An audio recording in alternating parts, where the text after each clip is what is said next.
اب اس کے بعد اس سورہ مبارکہ میں یہ بڑا عجیب مقام ہے اس اعتبار سے قرآن کا. عجیب کے معنی کیا ہے؟ دل لبھانے والا، حسین.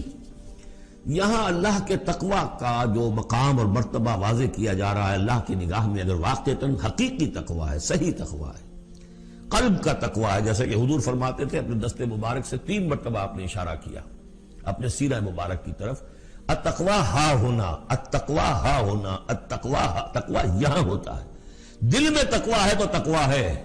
باقی لباس اور وضاقت یہ ساری متقیوں کسی بنا لی اور اندر کا معاملہ نہیں ہے تو یہ بہروپ ہے، یہ تقوی نہیں ہے. لیکن حقیقی تقوی ہو تو پھر اس کا کیا مقام ہے؟ اب دیکھیے پہلی بات آ رہی ہے وَمَن يَتَّقِ اللَّهَ يَجْعَلْ لَهُ مَخْرَجًا. جو شخص اللہ کا تقوی اختیار کرے گا اللہ اس کے لیے راستہ پیدا کر دے گا.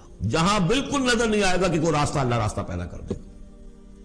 بالکل نظر نہیں آ رہا تھا موسیٰ کے ساتھیوں کو کہ اب کیسے بچیں گے، پیچھے لشکر آگے، آگے سمندر ہے، اللہ نے راستہ پیدا کیا.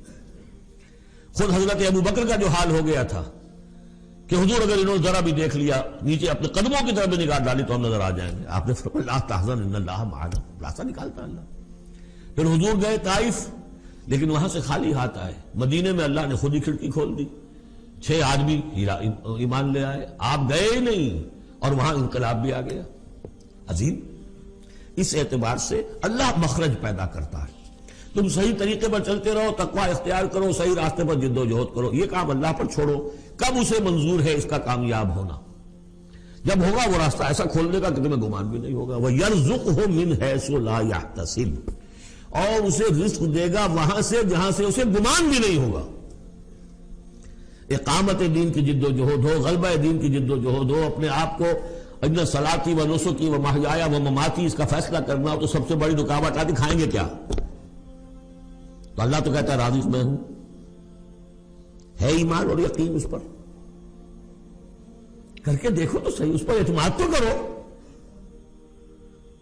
لیکن یہ کہ اس پر اعتماد کرنا، توکل، بڑی مشکل بات ہے. وہ تو جتنا ایمان ہوگا اتنا ہی اعتماد ہوگا، اور گہرا ایمان ہوگا گہرا اعتماد ہوگا. وَمَن يَتَّقِ اللَّهَ يَجْعَلْ لَهُ مَخْرَجًا وَيَرْزُقْهُ مِنْ حَيْثُ لَا يَحْتَسِبُ وَمَن يَتَوَكَّلْ عَلَى اللَّهِ فَهُوَ حَسْبُهُ. یہ تو ابھی تقوی والے کی بات ہے کہ وہ وہاں سے رزق دے گا جہاں سے اسے ملے گا بھی نہیں. اور جس نے اللہ پر توکل کر لیا تو وہ اس کے لیے بہت کافی ہو جائے گا. توکل کر کے تو دیکھو، حسبہ وہ اس کے لیے کافی ہے.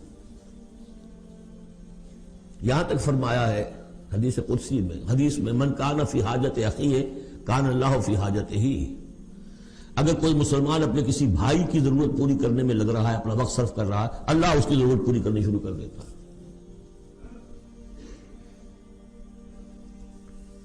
فکر ماں در کار ماں آزار ماں، کار ساز ماں بے فکر کار ماں. یہ فارسی شاعری کے اندر یہ دینی حقائق ہیں. کار ساز ماں بے فکر کار ماں، میرا کارساز میرے کاموں کی فکر کر رہا ہے، میں نے اپنے آپ کو اس کے کام کے لیے لگا دیا. وہ دنیا میں بھی ذرا سا بھی کوئی شریف انسان ہوگا، آپ اس کے ہو جائیں وہ آپ کو چھوڑ دے گا پھر؟